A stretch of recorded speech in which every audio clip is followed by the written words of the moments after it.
Hello friends, welcome to Roja classic. இன்றைக்கி நம்ம வீடியோவில் வெங்காய சட்னி எப்படி அரைக்கிறதுன்னு பார்க்கலாம்.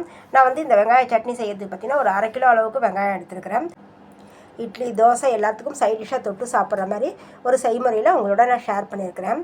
முதல்ல பேனில் கொஞ்சமாக எண்ணெய் சேர்த்துடலாம். நான் ஒரு 1.5 ஸ்பூன் அளவுக்கு எண்ணெய் சேர்த்துருக்கிறேன். சேர்த்துட்டு ஒரு 1/2 ஸ்பூன் அளவுக்கு கடுகும், ஒரு 1/2 ஸ்பூன் அளவுக்கு உளுத்தம்பருப்பு சேர்த்துடலாம். கடுகும் உளுத்தம்பருப்பும் நல்லா வறுபட்டு வரணும். கடுகு ஒன்று போல் வெடித்து அடங்கணும். அது வரைக்கும் கொஞ்சம் நேரம் வெயிட் பண்ணிவிட்டு, சட்னிக்கு காரத்துக்கான மிளகாய் பார்த்திங்கன்னா ஒரு 6-7 மிளகாய் சேர்த்துருக்குறேன். இது நல்லா காரமான மிளகாய். நம்ம வந்து பச்சை மிளகாயும் சேர்ப்போம். இப்போ இந்த மிளகாய் வந்து பார்த்திங்கன்னா எண்ணெயில் நல்லா வறுபடட்டும். கொஞ்சம் நேரம் வறுத்து விட்டதுக்கப்புறம் நான் ஒரு 1/2 கிலோ அளவுக்கு பெல்லாரி வெங்காயம் எடுத்து இதை போல் கட் பண்ணி எடுத்து வச்சுருக்கேன். இதை நம்ம உள்ளே சேர்த்துடலாம். வெங்காயம் சேர்த்துட்டு பார்த்திங்கன்னா வெங்காயம் கொஞ்சம் நேரத்துக்கு வதங்கணும். இந்த போல் ஒரு வெங்காய சட்னி, இதை பேர் பெரிய வெங்காயம் போட்டு சட்னி செய்யும்போது பார்த்திங்கன்னா, நம்ம வீட்டில் முட்டைக்கோசு நீங்கள் சமைச்சிட்டு நம்ம கொஞ்சம் மிச்சம் இருந்ததுன்னா அந்த முட்டைக்கோசை இது கூட கட் பண்ணி சேர்த்து இந்த வெங்காயத்தை கூட சேர்த்து சட்னி செய்யலாம். அதுவுமே நல்லாயிருக்கும். அதே போல் பார்த்திங்கன்னா நூக்கல் இருந்தாலும் இது கூட சேர்த்துடலாம்.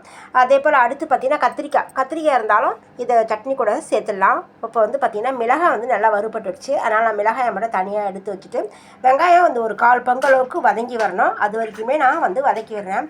இதை போல் நிறைய அளவில் செய்யும்போது இதை போல் நம்ம வீட்டில் மிச்சம் கடைசியாக கொஞ்சமாக காய் இருந்துச்சுன்னா அதை இது கூட சேர்த்து வதக்கி விட்டு சட்னி செய்யும்போது பார்த்திங்கன்னா அதுவுமே நல்லாயிருக்கும்.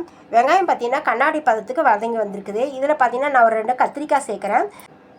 காய்கறி வாங்கிட்டு வந்துட்டு கடைசியாக மீதம் இருந்த 2 கத்திரிக்காய் இருந்துச்சு. அதே போல் இந்த வெங்காயத்தை கூட இந்த கத்திரிக்காயை கட் பண்ணி சேர்த்து நம்ம வதக்கி விட்டு சட்னியோடு சேர்த்துக்கலாம். நான் வந்து பார்த்திங்கன்னா இந்த அளவுக்கு 2 கத்திரிக்காய் எடுத்துருக்கேன். இது நல்லா பிஞ்சு கத்திரிக்காய். இதை நம்ம கட் பண்ணி எடுத்து வந்துடலாம். இதை முன்னாடியே நம்ம கட் பண்ணி வச்சோன்னா கலர் மாறிடும். அதனால் வெங்காயம் வதங்கினதுக்கப்புறம் நான் வந்து கட் பண்ணி இதில் சேர்க்குறேன். சேர்த்துட்டு இந்த வெங்காயம் வந்து வதங்கும் போதே பார்த்திங்கன்னா இந்த கத்திரிக்காயை வெந்து வந்துடும். அந்த பக்குவத்துக்கு மீடியம் ஃப்ளேமில் வச்சுட்டு வதக்கி விடலாம். கொஞ்சம் நேரம் நம்ம வதக்கி விட்டுட்டே இருக்கும்போதே தெரியும் அந்த கத்திரிக்காயோடைய மேல் தோல் வந்து நல்லா கலர் மாறி வரும். அது வரைக்கும் நம்ம அதை வதக்கி விட்டுக்கணும். இதை போல் வெங்காய சட்னி செய்யும்போது பார்த்திங்கன்னா இதை போல் நீங்கள் கத்திரிக்காய் இருந்ததுன்னா சேர்த்து செய்யுங்க, நல்லாயிருக்கும். இப்போ பார்த்திங்கன்னா கத்திரிக்காய் நல்லா வதங்கி வந்திருக்குது பாருங்கள். அந்த மேல் தோல் வந்து நல்லா கலர் மாறி வந்திருக்குது.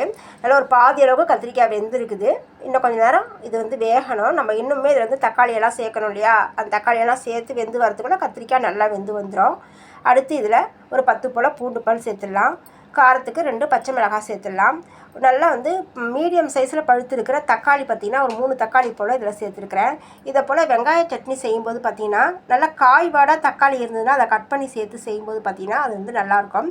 நம்ம புளியை கொஞ்சம் கம்மியாக சேர்த்துட்டு நல்லா காய் தக்காளியாக இருந்ததுன்னா அதை கட் பண்ணி சேர்த்து இந்த சட்னி செஞ்சால் நல்லாயிருக்கும். பொதுவாக இந்த செய்முறையில் கிராமத்தில் செய்வாங்க. வெங்காய சட்னியில் பழுக்காத தக்காளி சேர்த்து செய்யும்போது புளி கொஞ்சம் கம்மியாக சேர்த்து செய்யும்போது பார்த்திங்கன்னா டேஸ்ட் வந்து நல்லாயிருக்கும்.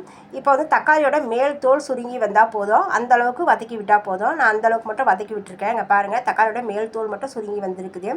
இந்த பக்கம் வரும்போது பார்த்திங்கன்னா கத்திரிக்காயும் நல்லா வெந்து வந்துருச்சு. வெங்காயம் ஒரு 3/4 பங்கு அளவுக்கு வெந்திருக்குது. தக்காளியும் பார்த்திங்கன்னா மேல் தோல் சுருங்குற அளவுக்கு வதங்கி வந்திருக்குது. இந்த பக்குவத்தில் நீங்கள் வதக்கி விட்டு சட்னி செஞ்சு பாருங்கள். நல்லா வாசனையாக சாப்பிட்றதுக்கு ரொம்ப ருசியாக இருக்கும். கடைசியாக பார்த்திங்கன்னா ஒரு சின்ன நெல்லிக்காய் அளவுக்கு புளி எடுத்துருக்கேன். இந்த புளியை வந்து இதில் சேர்த்துடலாம்.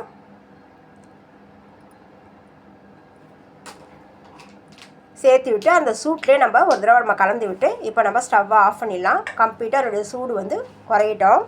ஆறுனதுக்கப்புறம் இதை நம்ம சட்னியாக அரைச்சி எடுத்து வந்துடலாம். கூடவே பார்த்திங்கன்னா நம்ம முதலே வறுத்து எடுத்து வச்சுருக்க மிளகாயை இதில் வந்து சேர்த்துடலாம்.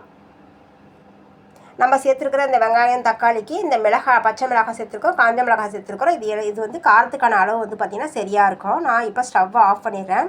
இது கம்ப்ளீட்டாக சூடு வந்து கம்ப்ளீட்டாக ஆறணும். அடுத்து பார்த்திங்கன்னா இதோடைய சூடு கம்ப்ளீட்டாக குறைஞ்சதும் நம்ம வந்து இதை மிக்ஸி ஜாரில் மாற்றிடலாம். கம்ப்ளீட்டாக சூடு குறைஞ்சிடுச்சு. இப்போ நான் மிக்ஸி ஜாரில் இதை மாற்றிடுறேன்.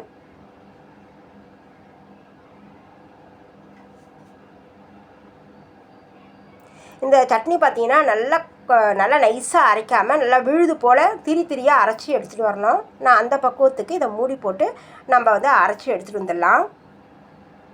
நான் அரைச்சி எடுத்துகிட்டு வந்திருக்கேன். இப்போ இந்த சட்னிக்கு தேவையான அளவுக்கு ஒரு 3/4 ஸ்பூன் அளவுக்கு உப்பு சேர்த்துடலாம்.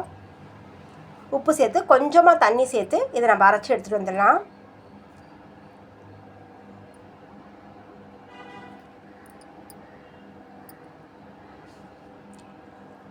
உப்பு சேர்த்து அரைச்சதுக்கப்புறம் பார்த்திங்கன்னா சட்னியோட அளவு பார்த்திங்கன்னா இப்படியே இருக்கும். அரைப்பட்டதும் பாருங்கள் திரியாக இருக்குது பாருங்கள். இது சரியான அளவு. இதை நம்ம ஒரு கிண்ணத்தில் மாற்றிடலாம்.